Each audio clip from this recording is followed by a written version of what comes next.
pretty well packaged. You know, this is a beta version of the Menards F3 that I just received today. First impressions, looks pretty good. The packaging, I've heard of a few different things on where maybe the plastic is rubbing on some areas, causing some paint defects. But again, this is all just beta. There's 200 versions that went out to people who got in there early, just to kind of give their first impressions, run it through its paces, kind of give an overall idea of what this looks like in this pre-production state and where they can improve upon to go from there for when they do the mass production of their first O gauge locomotive. So I'm sure you can read this for yourself if you so choose, but we've got a remote in here. It looks very similar to a Lion Chief remote, with a reverse forward, a horn, crew talk, bell. There is a volume control on the right side of it, an on-off switch here. Remote controlled train sounds, 2 powerful motors, working lights, and a metal chassis. So looks pretty good. The packaging very similar to their packaging of the rolling stock that they have now. Kind of simple, saves on some of that cost that other manufacturers might use, that really adds to the price in the end if you're going pretty crazy on your packaging. So nice and simple here, little blister pack. It works. All right, so we have it out of the initial box here, so let's go ahead and break this seal.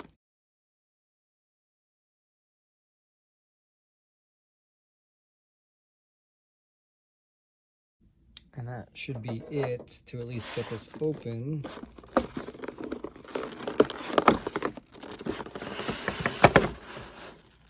There we go. First, we'll take a look at the remote. There's Jack, German Shepherd on the back.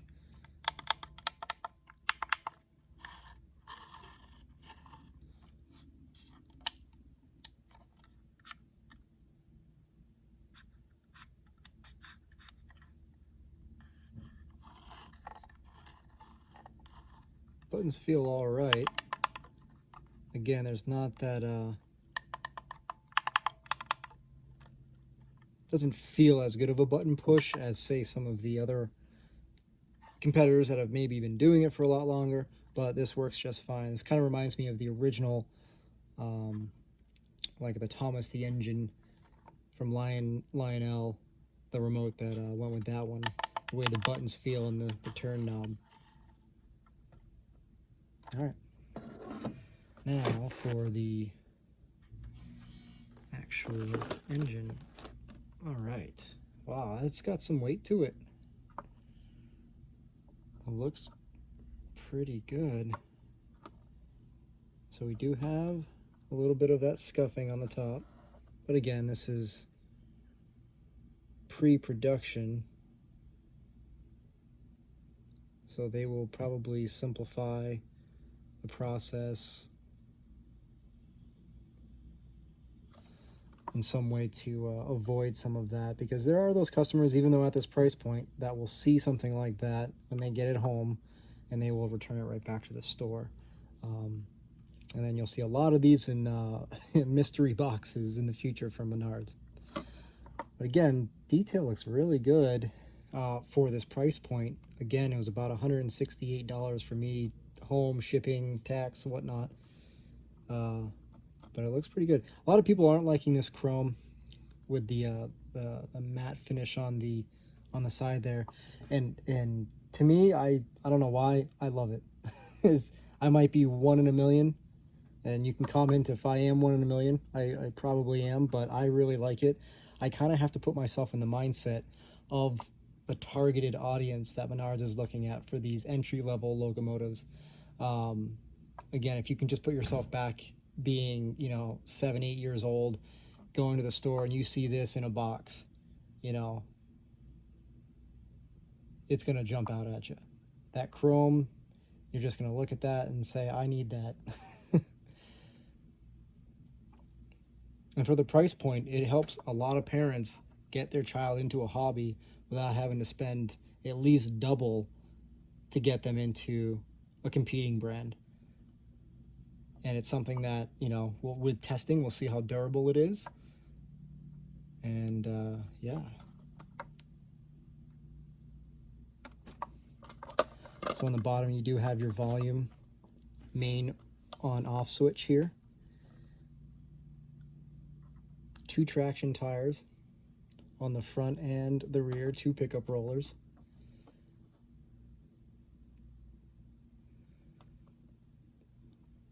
A speaker in the middle. Some good detailing in there in the middle. Not sure what size traction tire that takes, but I'm sure that there's something out there from Lionel that might be able to put it on. It is recessed in there, so it's kind of like a flat. Not sure if it'll pick up on camera, but it is in a little channel inside there to help keep it into that channel there.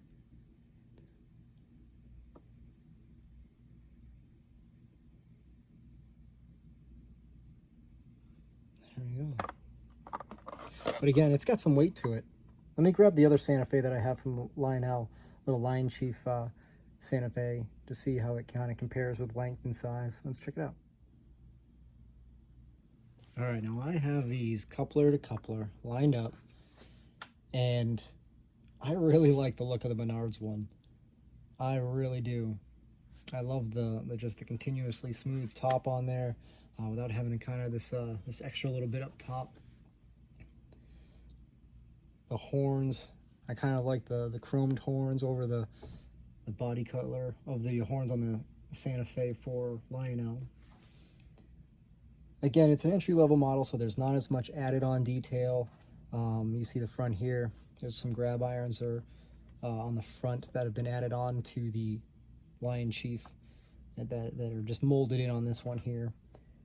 But it is longer by about an inch or two over the Lion Chief, which makes it actually a little bigger than scale. So in for a little closer look here, we can kind of see there's 2 crew members on the inside there.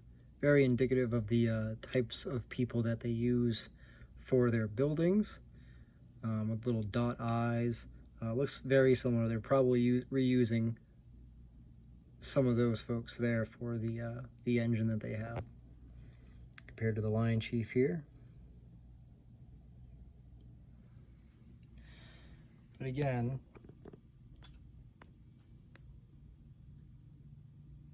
much longer. So that should look really nice pulling some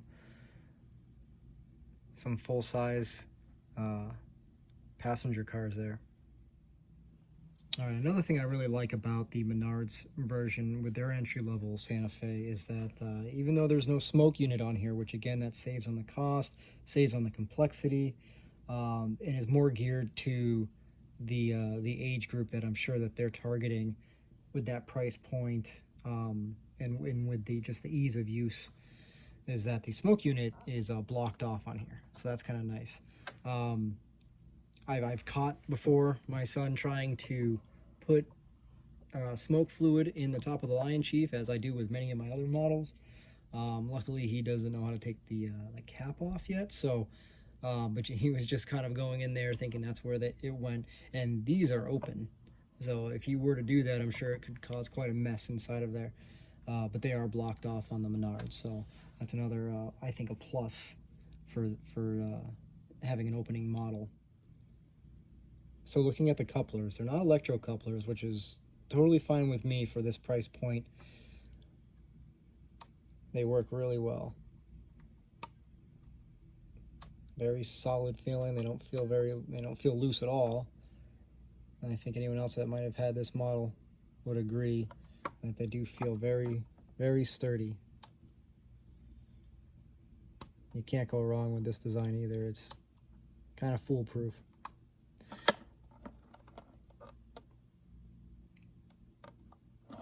Detail on the trucks too is really, I think, pretty good.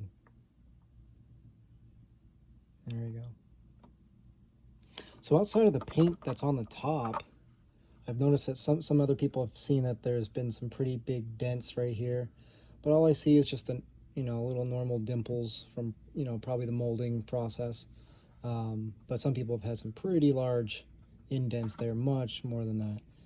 But I don't have a problem with that personally. There's probably still some growing pains with the manufacturing. When it comes to the paint, which, if this isn't part of the it must be in the packaging somehow. It's that this is doing it. Whether it was painted and then the second they assumed or would think that it was dry, that they stuck it in the packaging, and then maybe moisture and whatnot kind of loosened up some of the paint where it was rubbing on the plastic. Could have caused that. I'm sure those are all those growing pains. But yeah, so far, first impressions, I think really nice. Definitely has the weight's about the same as the Lion Chief.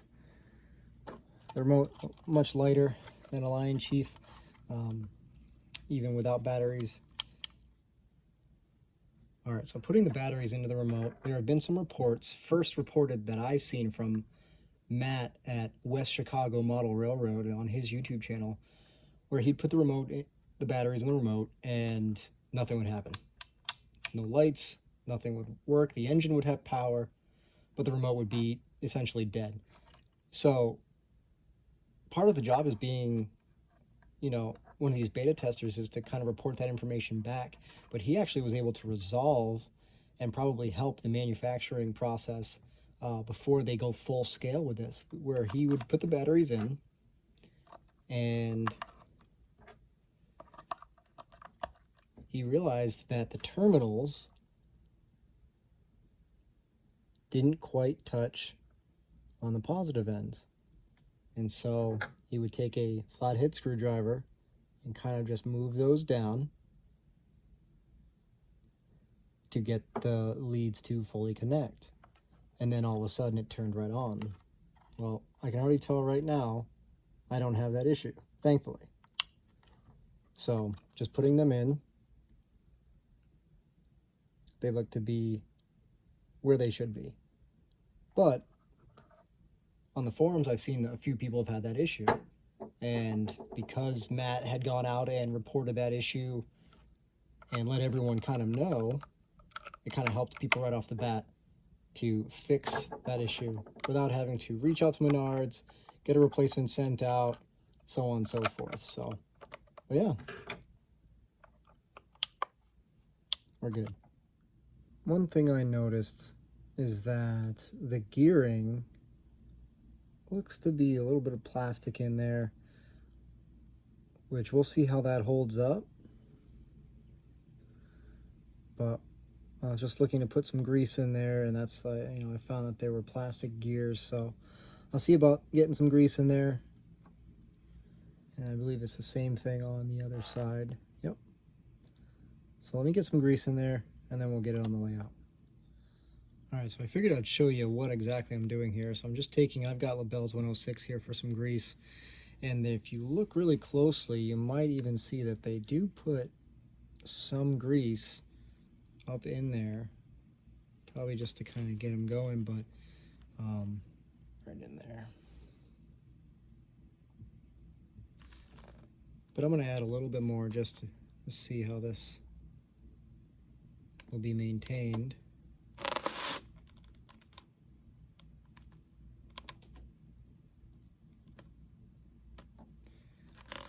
Don't need too much.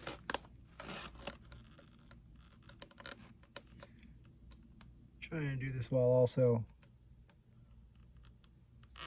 get it a little bit on camera there, so probably a little too much. Take a little bit of that off, but I should run through it pretty well and hopefully cut down on some of that jerky movement. But without a flywheel, from what I'm hearing, it might be unavoidable to have some of that jerkiness. But all right, now we're gonna get it on the layout.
All right, so you just saw all three speeds, forward and reverse.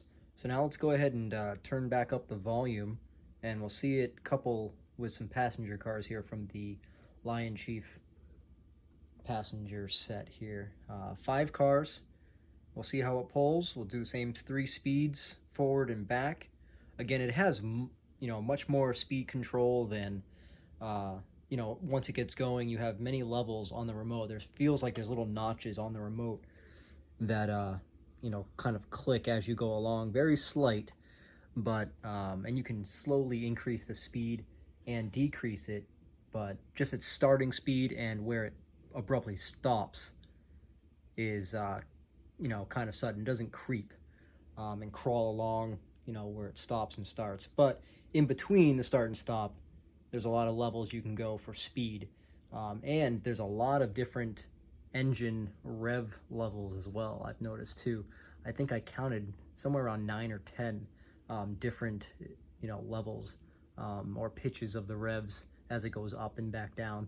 So, but let's go ahead and see if we can get it to couple without derailing any of the cars, and we'll take it from there.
All right, we'll turn that back down. I gave it a little bit of a workout there at the end, speeding up, slowing down, speeding up, slowing down, much like a child who would probably be in this price range for model trains, possibly their first model train. So they're going to be running that remote ragged. So let's go ahead and do the same thing in reverse. Usually it's never recommended to go full speed in reverse, but let's just see how it handles.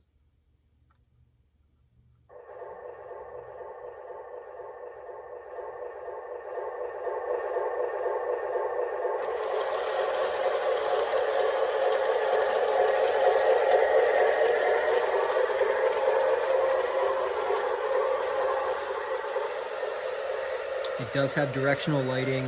The rear light comes out of the door, but it is pretty bright, and it does change when you change directions.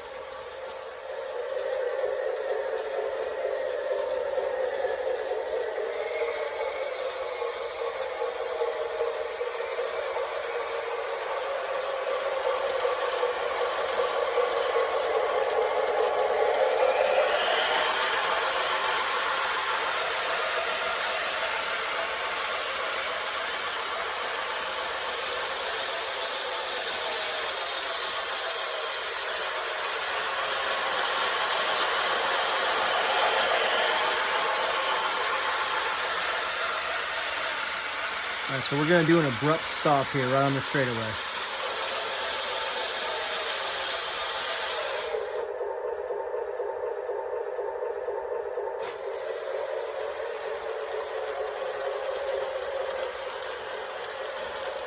All right, not too bad. All right, let's do a start from here on a corner. We'll go full speed just to see if where it starts so abruptly, if it will derail anything. You know, much like a child would just go ahead and full throttle wherever it is on the track. Let's go ahead and give it a shot.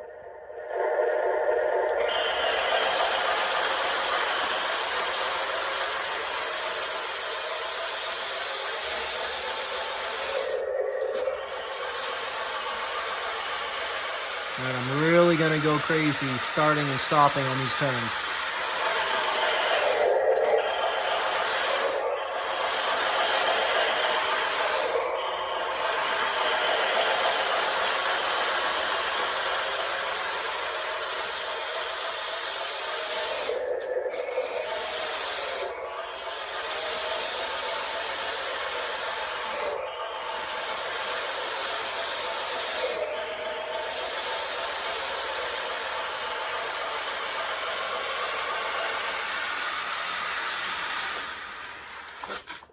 All right, listen as it goes around this turn. I'm going to go ahead and full forward and full reverse. And you'll see that you hear a little wheel slippage, which is really weird since there's 4 traction motors on it. So it's either the rubber's really slick, or because they're so inlaid into that wheel, there's a groove where the traction tire stays inside. If it's almost flush to the point to where the outer flange of the wheel is actually catching the rail just as much as maybe the traction tire is, so it's a little bit of slippage there. So let's see if you can hear that. I'll have the volume all the way down. Let's see.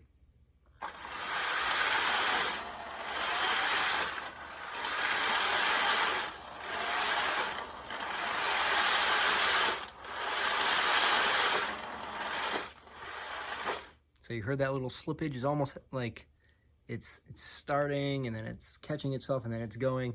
So, which I guess is actually pretty good if you think about it.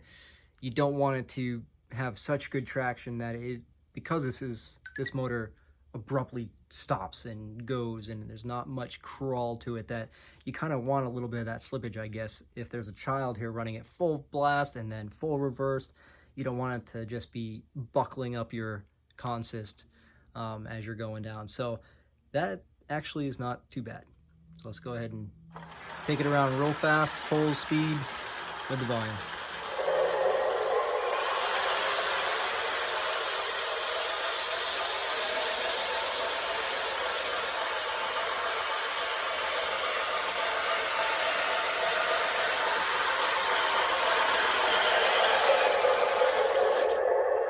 All right, now I'm going to show the bell real quick.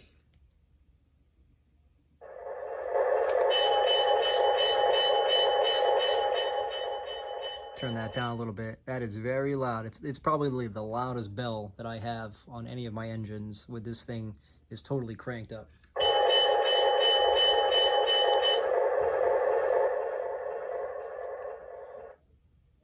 Now the horn, there's been a lot of talk on, you know, the bell,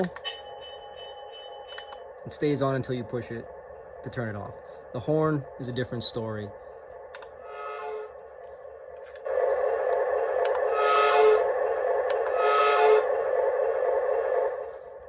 That horn, to me, at first impression, sounds like a car horn. I don't know why, it just does.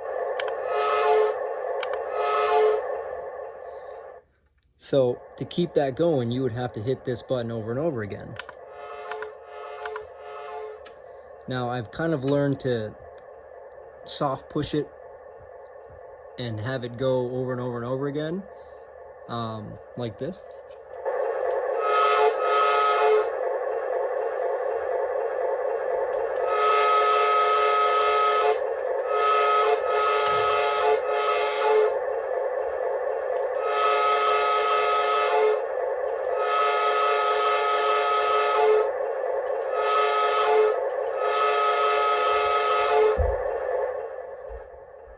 It took me a minute to kind of figure it out there, but if you do it right, you can actually kind of make it sound fairly continuous, which isn't, you know, too bad. But I think that would be one of the criticisms, is make the horn a little bit longer, so you don't have to keep doing that over and over again. Because right now it sounds a little bit like a car horn. All right, so let's do a little bit of horn, bell, and some of the crew talk.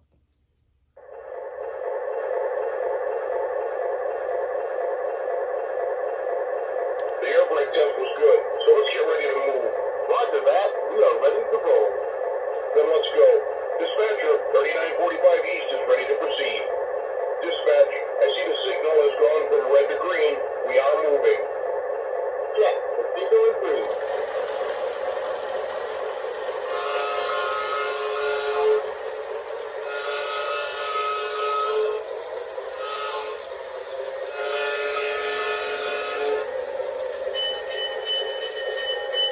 Moving from track 5 to track 1. Track 1 lap is green. On the green, cars are rolling through smoothly. 3945 East, you are clear of the yard and you have the main track to mile marker 2.3. Detector 84B, train 3945 East. No already detected. Approaching Menards Junction. The track is clear and we have a green signal. For dispatcher, 3945 East approaching mile 243. Slowing to go in the hole. Roger, 3945 East from on track service 201 East. Clear, you are clear to mile 275. The air brake test was good, so let's get ready to move. Roger that, we are ready to roll. Then let's go. Dispatcher, 3945 East is ready to proceed. Dispatch, I see the signal has gone from red to green. We are moving. Check, the signal is green. All right, so there was a good little loop of some of the crew talk. There is more. I haven't figured out exactly when those, if they're speed controlled, if they're, there's a timer to where after so much time it'll start giving different crew talk. But other than that, it sounds pretty good. There is a lot of crew talk. I do like how it identifies the correct road name on there, which is all good stuff there. All right, so let's have a little fun now. On my outer 060 loop, I have 12 full-scale freight cars, some tankers, an auto rack, a really long 86-foot box car, so on and so forth. So let's see if it can pull all of that and still get up to speed, and let's see if we can do anything without any derailments. So let's go ahead and get to that outer loop.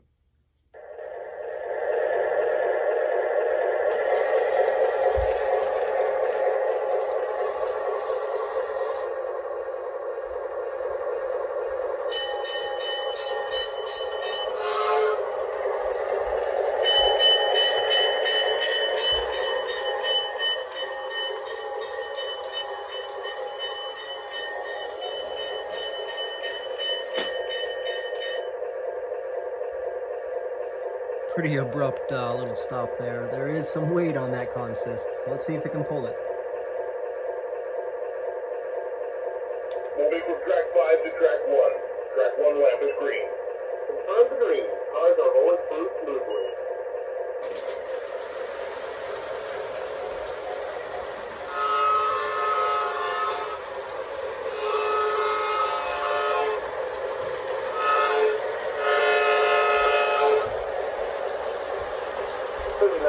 You are clear of the yard and you have the main track to mile marker 3.3. Detector 84B, train 3945 East. No already detected. Approaching Menards Junction. The track is clear and we have a green signal. The track clear and green signal. Dispatcher, 3945 East approaching mile 243. Slowing to go in the hole. Roger, 3945 East from on track 7201 East. Clear, you are clear to mile 275. The air brake test was good, so let's get ready to move. Roger that, we are ready to roll.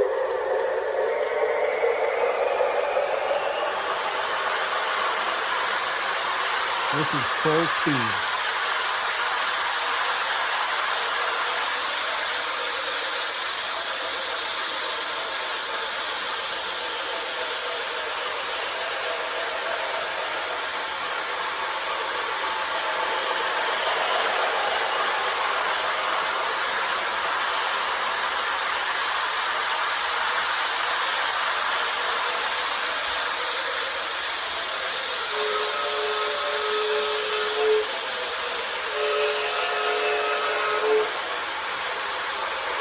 go. Dispatcher, 3945 east is ready to proceed. 3945 east, this time you're ready. Allowing track west. Have a good trip.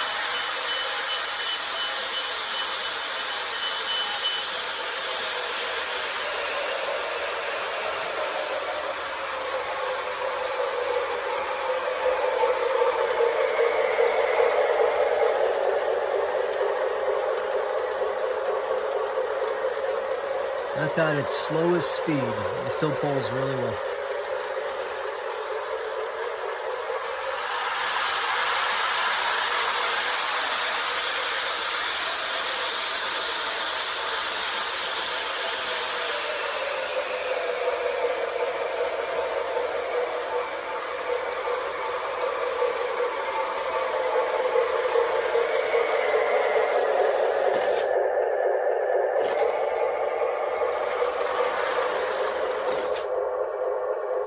Alright, and we do have a derailment at some point. I can hear it, so it doesn't like when they all want to come crashing together, but again, I think that was a really strong run.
The air brake test was good, so let's get ready to move.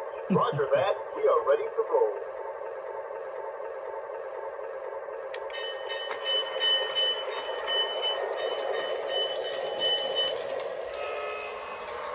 Then let's go. Dispatcher, 3945 east is ready to proceed. 3945 east, confirm you're ready. Allowing track one. Have a good trip.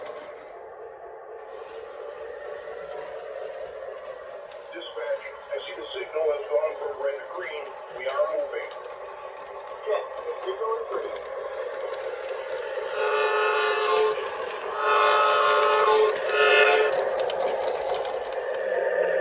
Moving from track 5 to track 1.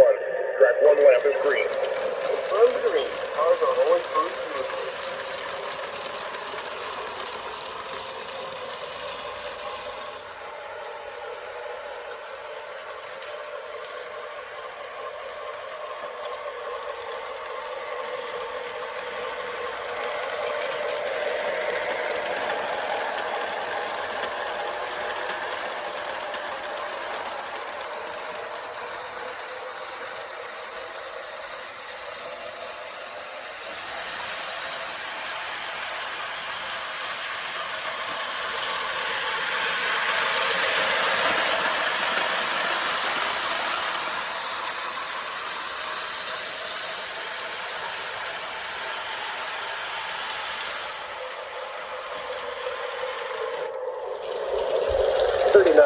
East, you are clear of the yard and you have the main track to mile marker 2.2.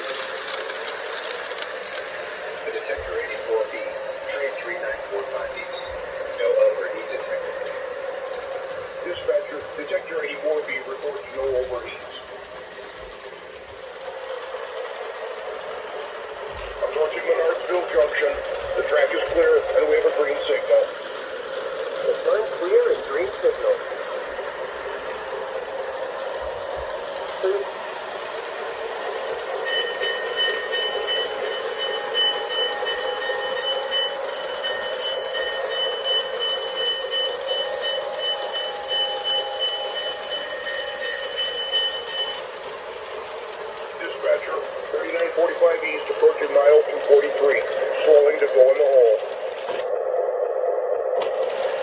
Confirm 3945 East, aligning to siding. Dispatcher, confirm green signal on siding, slowing to enter. Alright, so let's go ahead and take the shell off and see what this thing is hiding underneath.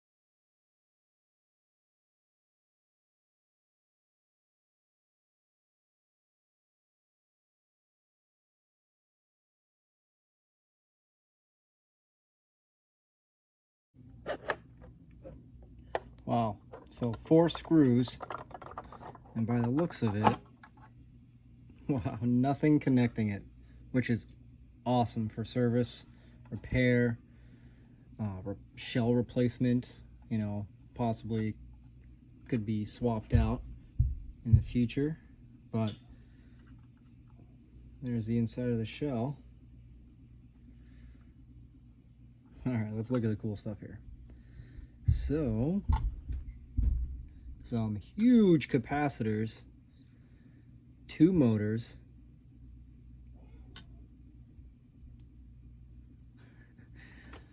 there's your crew.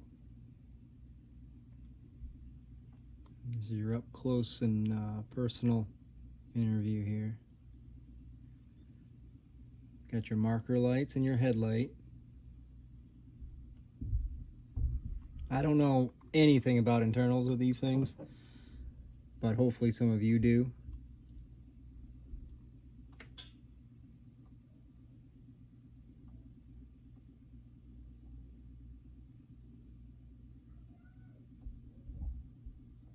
Don't mind the kids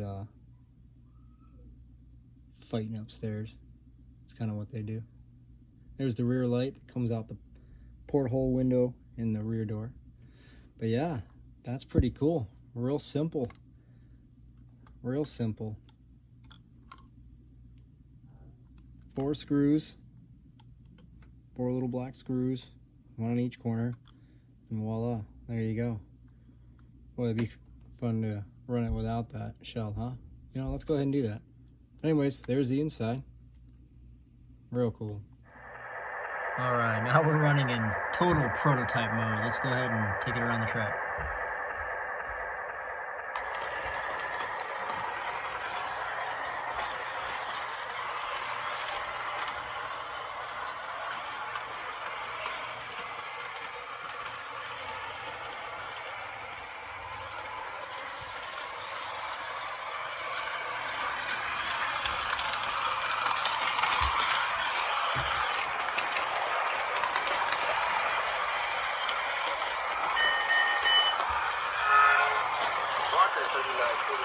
From MSAC 7201, clear, you are clear to mile 375.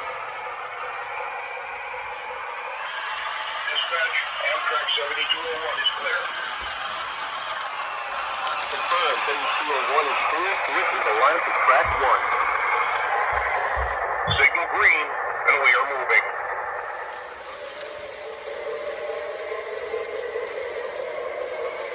The airplane test was good, so let's get ready to move. Roger that, we are ready to roll. Then let's go. Dispatcher, 3945 East is ready to proceed. Dispatch, I see the signal has gone from red to green. We are moving. Check, the signal is green. Moving from track 5 to track 1. Track 1 line is green. Confirm the green. Cars are rolling coming smoothly.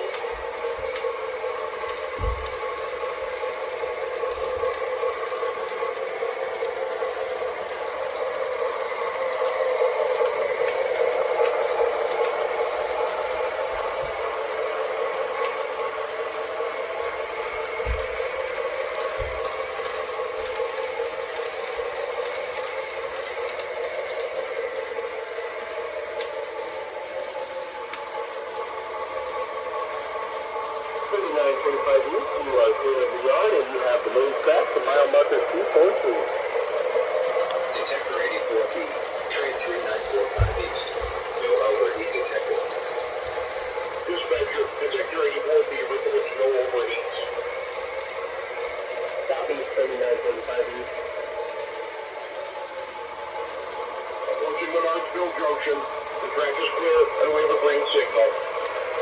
Confirm clear and green signal.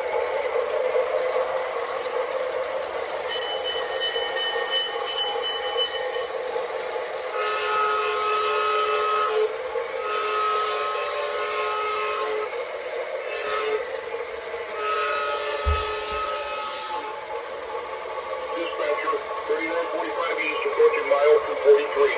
Slowing to go in the hole. Confirm 3945 East, the line is deciding. Roger 3945 East from exit 7201 is clear. You are clear to mile 375. Dispatch, Amtrak 7201 is clear. Confirm 7201 is clear. Look to the right of track 1. Signal green and we are moving. Confirm the green. The air brake test is good, so let's get ready to move. Roger that. We are ready to roll.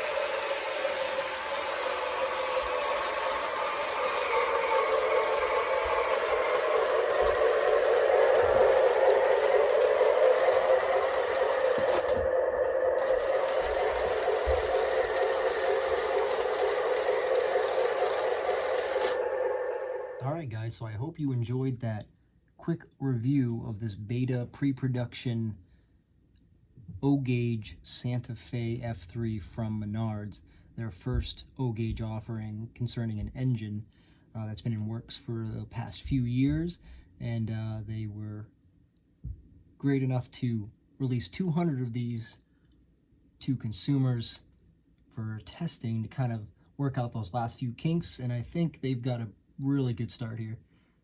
Can't wait to see what the final product will look like, and I hope that any of the issues that or suggestions that all the beta testers have can be implemented and still keep that opening price point right around where it is now, maybe a little bit more.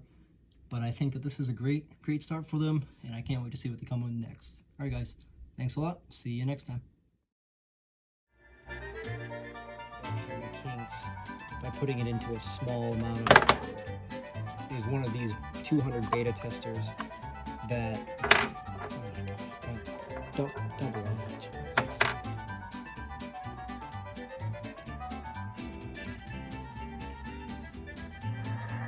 All right, we're running Sans Shell, as they say.